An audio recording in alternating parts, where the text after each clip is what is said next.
Ladies and gentlemen, it is time for some raw thoughts. Didn't watch the full show there. I was busy fucking fapping to pictures of Jinder Mahal's physique. What a fucking physique that is, boy! So, looking forward to that shit tonight. There was too busy fapping though. Looking at Jinder's nipples there. Was too busy to watch the whole show. So in the main event, I think this was the main event there. A tag team main event, dog, doesn't get more lame than that, you know. Back in the day, back in the Attitude Era, when you would have a tag match with big names or something, it might have been a little something there. If they would have the Hardys defending the tag belts in the main event, something like this. Like the NXT show, it was good.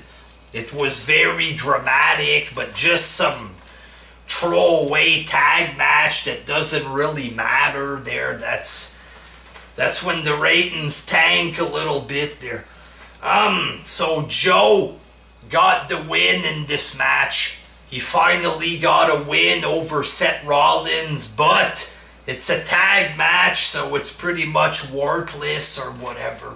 But at least Joe got a bit of offense over Rollins. I don't think Rollins should have beat him at the pay-per-view there.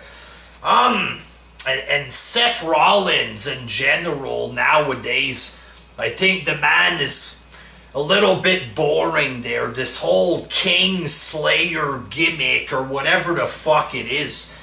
It's a little bit lame. Just because he beat Triple H, is he supposed to have a gimmick about how he beat Triple H or something like this? Like, Triple H is a bit past his prime there. He doesn't need to call himself the King Slayer. And what is the King Slayer? Rollins just being boring, not doing anything? Is this the whole King Slayer gimmick or whatever the fuck there? Next, I think Rollins needs to go back to being a heel or something because it's a little bit boring there. Enzo Amore was attacked backstage by a mystery guy there. He doesn't know who beat him up. Kinda looks like Big Cass is the one that did it there. Maybe because Enzo always loses, something like this, so maybe Big Cass is getting fed up of carrying him or whatever the fuck. It might be the other way around because Enzo talks and shit like this there, but the way Big Cass was acting, he looked like he had a heelish face happening. The way he was threatening Kurt Angle at the end and stuff. Wouldn't be surprised if Big Cass ends up turning on Enzo pretty soon there. Plus, he's a big, tall guy. Obviously, it's going to happen at some point. Maybe Big Cass could, train with Jinder Mahal a little bit there. If McMahon turns around for a sec, if Big Cass gets a couple of doses in this blood, boy, he can get fucking ripped or at least try to lose a bit of fat so the muscles can show a bit more. Maybe a new finisher, a haircut of some sort there because he kind of looks like a big tall jobber a little bit. If they could fix his look, do something with him, make him drop the whole corny talk gimmick there. Maybe they can do something with him.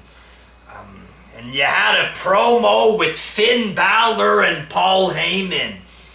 And Heyman said that Finn Balor is probably the best in-ring worker today in WWE. I'm sure some of these tough guy anti-smarks who don't know that they themselves are smarks, I'm sure that some of these guys were probably raging there. I'm seeing comments all over the place. Fuck Finn Balor, man! Lots of people raging. Probably because of this, and let's face it, Finn Balor is fucking good in the ring. It is what it is. Doesn't have that much charisma, but he is pretty fucking good in the ring. And Heyman says he hopes that Finn Balor's gonna win. Balor says, tell Brock Lesnar that I'm gonna beat him. I'm not sure if Balor actually will win.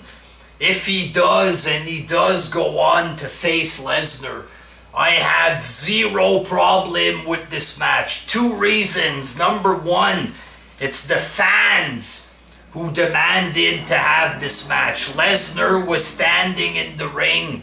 The whole crowd started cheering for Finn Balor. The fans demanded to have Balor against Lesnar, so if they give the match that the fans asked for, then I think that's a good thing. I understand there's tough guys on here. They think that they speak for everybody, but they don't. You understand? The whole crowd wanted to see this match. I have no problem with it. And number 2, wrestling is fake.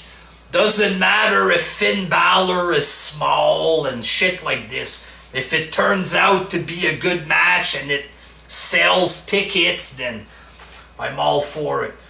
Goldust, he's back in business. They're trying to be like the OG Goldust.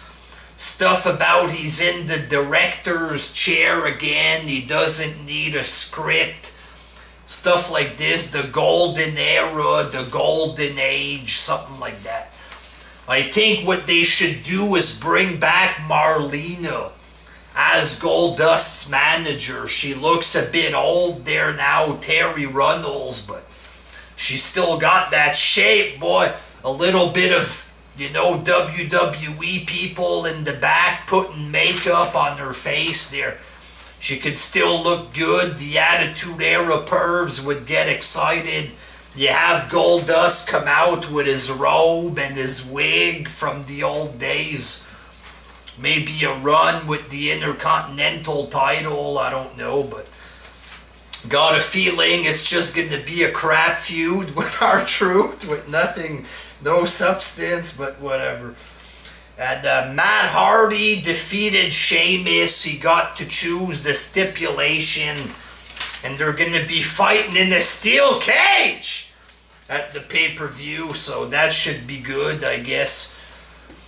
What else happened? You had lots of junk on the show that's not even worth mentioning. There, the Drifter, the guy with the guitar, made his debut against Dean Ambrose. Miz made him win by DQ. The guy ended up nailing Ambrose with some type of finisher there. So the Drifter, Elias Sampson, guys,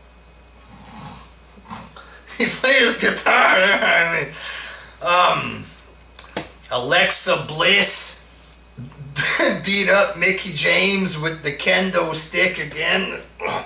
You want a kendo stick? Bitch, I'll give you a stick. There, it's going to be this big. You're going to feel it. Come on there. And then Bayley came out to help Mickie James, and she grabs the stick. Alexa Bliss rolls out, and then you see Bayley with the kendo stick. You want to get extreme?